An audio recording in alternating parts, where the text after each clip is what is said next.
Information of Swami Vivekananda. Swami Vivekananda 18063-192 was a great. He was born on 12 January 18063 in Kolkata and his original name was Narendranath Datta, disciple Sri Ramakrishna Paramahamsa, who guided him toward spirit.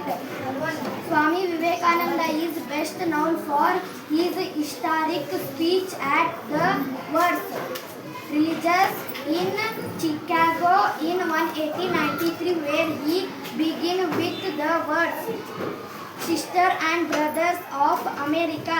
He told Vedanta and yoga to the Western world and him global respect. Swami Vivekananda passed away on 4 July 192, but his teaching continued to inspire youth across the world.